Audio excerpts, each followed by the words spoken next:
Hello students, Sanskrit दिशा YouTube channel पर आपका स्वागत है। आज हम कारकों के विषय में पढ़ेंगे, तो शुरुआत करते हैं। कारक का जो लक्षण दिया गया है वो क्या है? क्रिया अन्वयत्वम कारकत्वम। क्रिया से संबंध रखने वाला कारक कहा जाता है। कि जो क्रिया के साथ संबंध रखता है उसे कारक कहते हैं। कारक के कितने भेद हैं?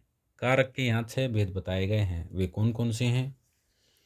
कर्ता करम च करणम च संप्रदानम तथैव च अपादानधिकरणे इत्याहु कारकाणि षट्। कि कर्ता, कर्म, करण, संपादान, अपादान और अधिकरण, ये 6 कारक बताए गए। हमने यहाँ 6 कारकों का वर्णन किया है। और जो कारक नहीं है अर्थात संबंध और संबोधन, उनको भी यहाँ बताया गया है कि उनको कारक क्यों नहीं मानते। पहला कारक है कर्ता। इसकी क्या परिभाषा है? स्वतंत्र है कर्ता। कि जो कार्य करने में स्वतंत्र हो, जो कार्य करने में स्वतंत्र हो वो क्या कहलाता है? कर्ता। जैसे राम है पठती, राम पढ़ता है। पढ़ने में कौन स्वतंत्र है? राम, इसलिए कौन है वो? कर्ता है। यहाँ राम करता है। दूसरा है कर्म है। कर्तूर ईप्सित तमम कर्म। इसका क्या अर्थ है? कर्ता को अपने कार्य के द्वारा जो चीज अधिक प्रिय हो। कर्ता को अपने कार्य के द्वारा जो चीज अत्यधिक प्रिय हो वो क्या कहलाएगी? कर्म कहलाएगी।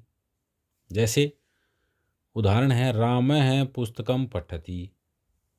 कर्ता कौन है? राम। यहाँ काम क्या है? पठति माने पढ़ रहा है। पढ़ना यहाँ काम है। इस पढ़ने के द्वारा क्या चीज प्रिय है? पुस्तक। तभी तो पढ़ रहा है, नहीं तो नहीं पढ़ता।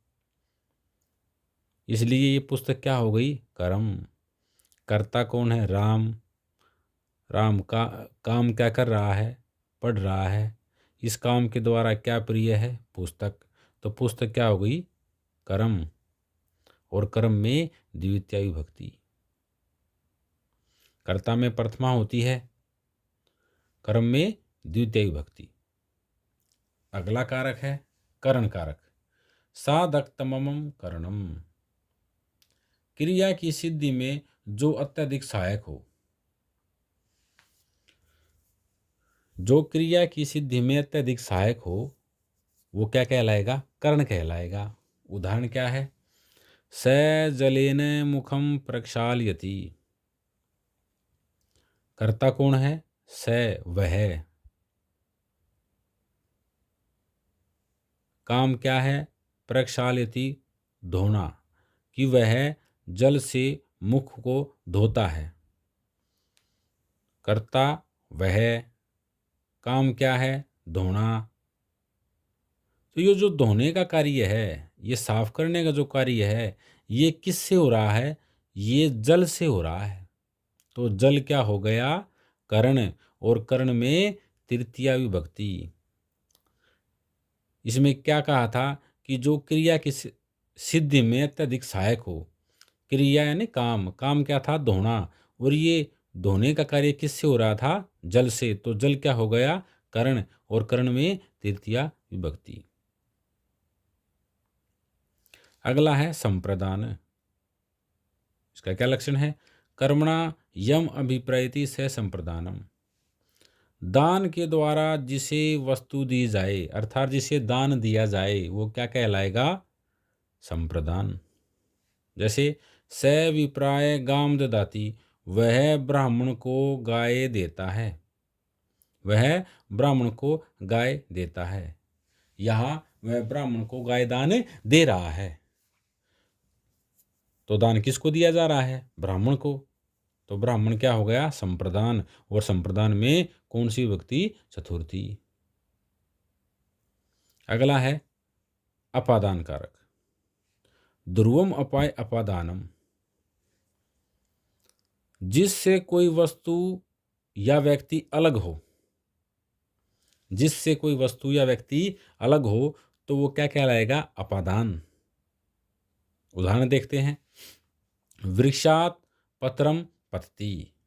पेड़ से पत्ता गिरता है। यहाँ पत्ता गिर रहा है अर्थात अलग हो रहा है। किससे हो रहा है? वृक्ष से। तो वृक्ष क्या हो गया? अपादान, और अपादान में पंचमी विभक्ति। अब आगे संबंध है, इसको हम कारक नहीं मानते। क्यों नहीं मानते? इसका क्रिया के साथ संबंध नहीं होता, इसलिए इसको कारक नहीं मानते। क्योंकि इसका क्रिया के साथ कोई लेन देन नहीं होता, इसलिए इसको हम कारक नहीं मानते। जैसे उदाहरण है, रामस्य भ्राता पठति। क्रिया क्या है? पढ़ना। इस पूरे वाक्य का क्या अर्थ है? राम का भाई पढ़ता है। राम का भाई पढ़ता है। तो जो पढ़ रहा है, कौन पढ़ रहा है? भाई। तो इसका संबंध इस क्रिया के साथ है, इसका संबंध क्रिया के साथ नहीं है, इसलिए इसको कारक नहीं माना गया। यहाँ कर्ता के साथ संबंध दिखाने के लिए इसमें षष्ठी विभक्ति का प्रयोग कर दिया गया। जो राम का संबंध भ्राता के साथ है, पठती के साथ नहीं, इसलिए इस राम को कारक नहीं माना। इसके साथ संबंध दिखाने के लिए इसमें षष्ठी विभक्ति का प्रयोग कर दिया गया। अगला छठा जो कारक है वह अधिकरण। आधारो अधिकरणम। कर्ता और कर्म के आधार को अधिकरण कहते हैं। वैसे तो ये क्रिया का आधार होता है, लेकिन यहाँ स्पष्ट रूप से समझाने के लिए हमने ये बताया, कर्ता और कर्म के आधार को अधिकरण कहते हैं। अर्थात जहाँ कर्ता और कर्म उसके बगैर रह नहीं पाए। जैसे कर्ता का उदाहरण यहाँ पर है, राम है वने निवसति। राम वन में रहता है। कर्ता कौन है? राम। राम कहाँ रह रहा है? वन में रह रहा है। अगर वन नहीं होता तो राम भी नहीं रह सकता था। तो राम किसके बगैर नहीं रह सकता? वन के बगैर। तो राम का आधार क्या है? वन। इसलिए वन अधिकरण हो गया और अधिकरण में सप्तमी विभक्ति हो गई। अब जो कर्म वाला उदाहरण है वो यहाँ पर है, स स्थाल्याम भोजनम पचती। वह थाली में भोजन परोसता है। कर्ता कौन? वह। काम क्या? परोसना। काम के द्वारा क्या प्रिय है? भोजन। तो भोजन क्या हो गया? कर्म। और ये भोजन किसके बगैर नहीं रह सकता? थाली के बगैर। तो थाली क्या हो गई? अधिकरण। और अधिकरण में सप्तमी विभक्ति, इसलिए यहाँ थाली शब्द में सप्तमी विभक्ति का प्रयोग हुआ। आगे है संबोधन। इसको भी हम कारक नहीं मानते। क्यों नहीं मानते? इसको कर्ता के अंतर्गत स्वीकार करने के कारण अलग से कारक नहीं मानते। जैसे किसी ने कहा, हे राम रक्षा, कि हे राम रक्षा करो, तो यहाँ रक्षा कौन करेगा या कौन करने वाला है? राम। और करने वाला तो कर्ता होता है, और कर्ता तो हमने पहले ही स्वीकार कर रखा है, इसलिए इसको अलग से मानने की आवश्यकता नहीं है। तो स्टूडेंट्स, ये आपके कारक थे। अगर आपको हमारा वीडियो पसंद आया हो तो लाइक ज़रूर करें और हमारे चैनल को सब्सक्राइब ज़रूर करें।